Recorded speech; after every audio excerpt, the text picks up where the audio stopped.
प्यारे बच्चों, जय हिंद। नवीं कक्षा में हिंदी विषय में आज कार्यपत्रक 45 में हम पढ़ेंगे व्याकरण। व्याकरण में हम लोग अलंकार पढ़ेंगे। अलंकार पहले भी हम पढ़ चुके हैं।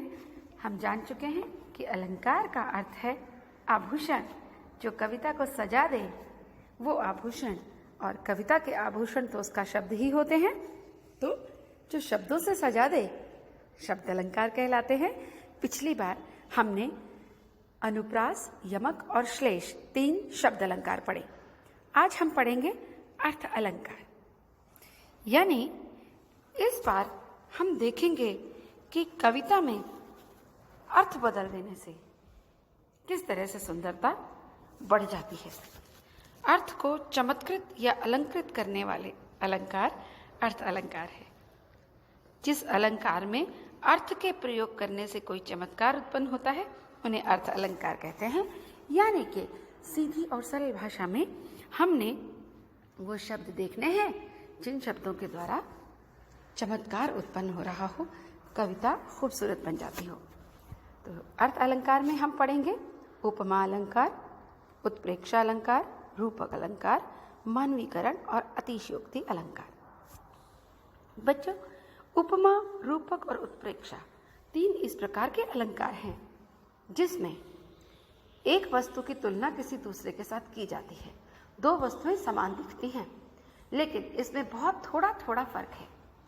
उपमा अलंकार 2 शब्दों से बना है, उप जमा मा। उप का अर्थ है पास से और मा का अर्थ है तोल मोल कर देखना, यानी गुणों की समीपता को देखना। उपमा में एक उपमेय होता है जिसकी उपमा दी जाती है, एक उपमान होता है जिससे उपमा दी जाती है। उपमा यानी 2 वस्तुओं में इतनी अच्छी समानता कि हम तुलना से करने लगते हैं कि ये ऐसा लगता है, वैसा लगता है। आप लोग बहुत से फिल्मी गीत भी सुनते हैं और आपको पता ही नहीं चलता कि आपको वो क्यों खूबसूरत लग रहे हैं। उनमें अलंकार होते हैं जिनके कारण आपको वो खूबसूरत लगते हैं। देखिए, एक नायिका की जो प्रशंसा करता है नायक, तो गाता है, चेहरा है जैसे झील में खिलता हुआ कमल। सुना होगा आपने ये गीत। तो चेहरे की खूबसूरती को बताया गया है कि जैसे झील में खूबसूरत सा कमल खिलता हुआ दिखाई देता है, बिल्कुल आपका चेहरा ऐसा ही दिखता है।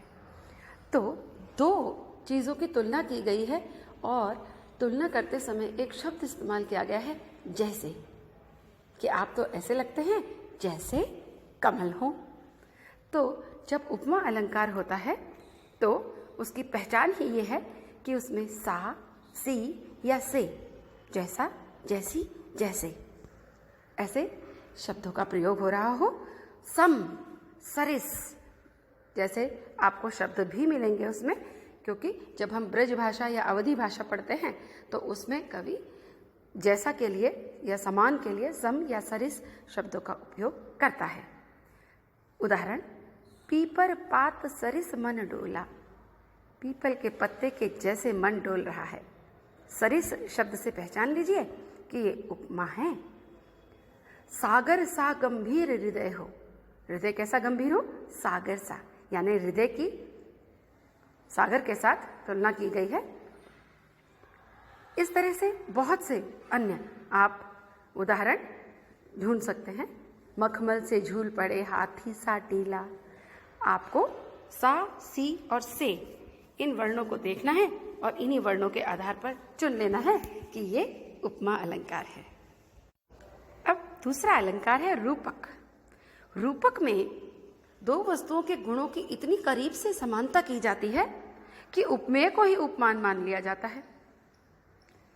जैसे एक रूप कर देना, इतना खूबसूरत मुख हो कि जैसे चंद्रमा हो। तो जब हम जैसे कहेंगे तो कहेंगे चंद्र सा मुख, तो सा लिखा है तो उपमा। लेकिन रूपक में हम इन दोनों को एक रूप कर देते हैं, इसीलिए इसे रूपक कहा जाता है। जैसे चंद्रमुख, यानी चंद्र ही मुख हो, तो रूपक में उपमेय और उपमान एक कर दिए जाते हैं, एक रूप कर दिए जाते हैं, इसलिए इसे रूपक अलंकार भी कहते हैं। जैसे चंद्रमुख, जैसे मैया मैं तो चंद्र खिलौना लाई हूं, यानी जो चंदा है मुझे उसी का खिलौना चाहिए, वही खिलौना चाहिए जो चांद है।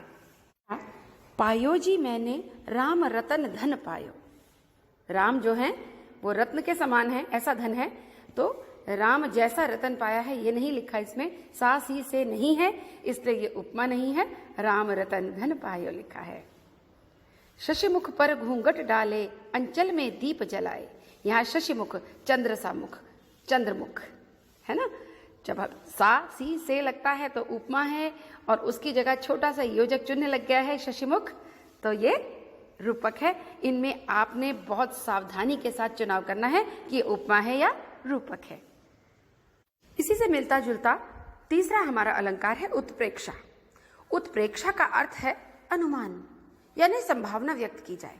हम जानते हैं कि ये मुख है, ये चांद नहीं है, लेकिन हम ऐसी संभावना व्यक्त करते हैं कि मुख मानो चंद्र हो, तो इसे उत्प्रेक्षा कहते हैं। तो इसमें मानो, जानो जैसे शब्दों का प्रयोग किया जाता है, और यदि कहीं अवधि में या ब्रिज में आप पढ़ रहे हैं तो वहां मानो को मनु भी कहते हैं, मनहु भी कहते हैं, जानो को जनु भी कहते हैं, जनहु भी कहते हैं। ज्यों, दो चीजों को संभावना व्यक्त करने के लिए ज्यों शब्द का भी इस्तेमाल हम करते हैं। तो चोटी ऐसी है ज्यों नागिन हो, नागिन के जैसे बल खाती चोटी हो। ठीक है, अब मैं आपको बता रही हूं कि जैसे हमने एक खूबसूरत मुखड़े का उदाहरण लिया, तो चंद्र सा मुख कहेंगे तो सा आ रहा है इसलिए उपमा है। चंद्र मुख कहेंगे तो क्योंकि सा सी से का लोप हो गया है इसलिए रूपक है, और मुख मानो चंद्र हो यानी संभावना व्यक्त की जा रही हो तो वो उत्प्रेक्षा होगा। तो उपमा, रूपक और उत्प्रेक्षा, इन तीनों अलंकारों का ये छोटा छोटा जो भेद है ये आपको स्पष्ट हो गया होगा। मनु मानो जनु जानो का एक उदाहरण बताती हूं।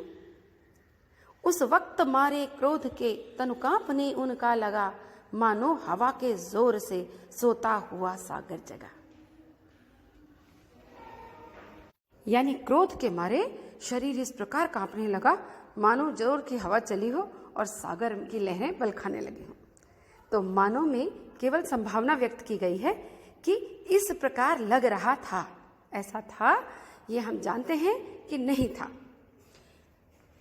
आपने एक कविता है, मेघ आए, मेघ आए बड़े बंठन के संवर के, पाहुन ज्यों गांव में आए हों शहर के। तो मेघ ऐसे आए हैं जैसे कि कोई मेहमान या दामाद ज्यों गांव में आता है, तो पता है हमें कि वो बादल हैं, वो पाहुन नहीं हैं। तो ये जानते हुए भी हम ऐसी संभावना व्यक्त कर रहे हैं और इसमें हमने ज्यों शब्द का प्रयोग किया है। मैंने आपसे पहचान बनाई थी कि मनु मानो जनु जानो ज्यों मनहु जनहु। हर किसी का मैं एक एक आपको उदाहरण दूंगी क्योंकि मनु जनु जैसे शब्दों से आप परिचित नहीं हैं। एक और उदाहरण देना चाहूंगी, लट लट कनि मनु मत्त मधुपगन मादक मधु ही पिए, कि श्री कृष्ण के चेहरे पर लट इस तरह से लटक रही है मानो मस्त होकर भंवरे मादक मधु का, शहद का पान कर रहे हों।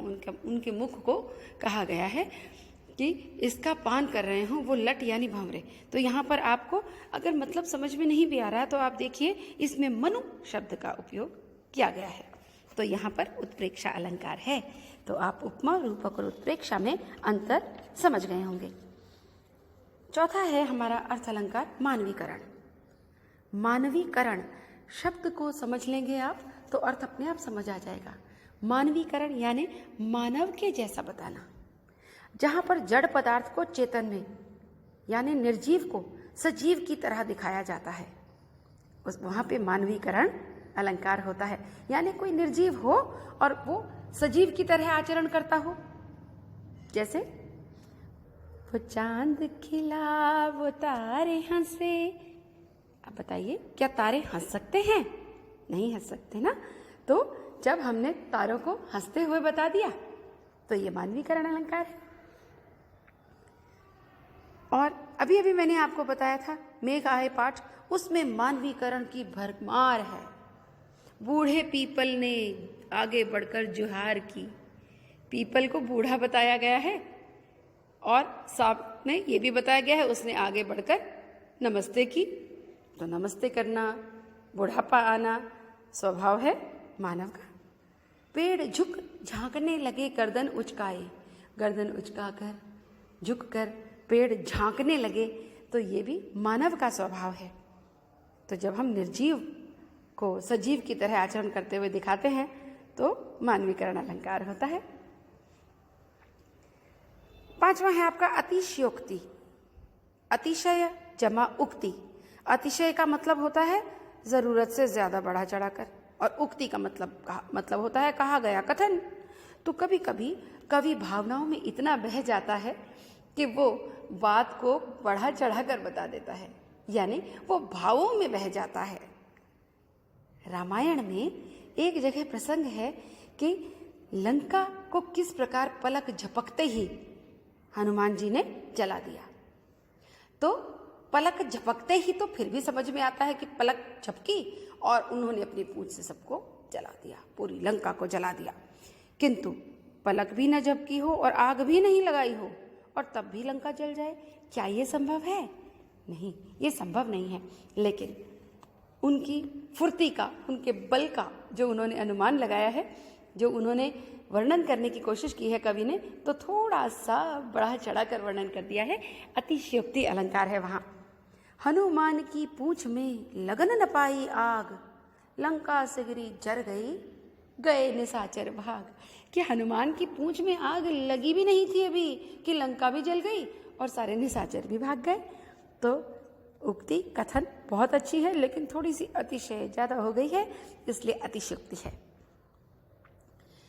श्री कृष्ण ने जब सुदामा से मिले थे तो उनके नेत्र सजल हो गए थे, नेत्रों में जल भर आया था अपने सुदामा मित्र की दीन दशा को देखकर।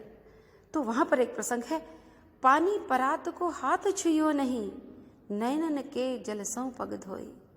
यानी उनके चरण पखारने के लिए श्री कृष्ण ने पानी की परात को तो हाथ भी नहीं लगाया, उनके नैनों से ही इतनी जलधार बही कि उसी से उन्होंने पग धो दिए। तो भावना दिखाई है यहाँ श्री कृष्ण की, भावों में कवि भी बह गया है, इसलिए थोड़ी सी अतिशय हो गई है ये उक्ति। आगे नदियां पड़ी अपार, घोड़ा कैसे उतरे पार, राणा ने सोचा इस पार, तब तक चेतक था उस पार।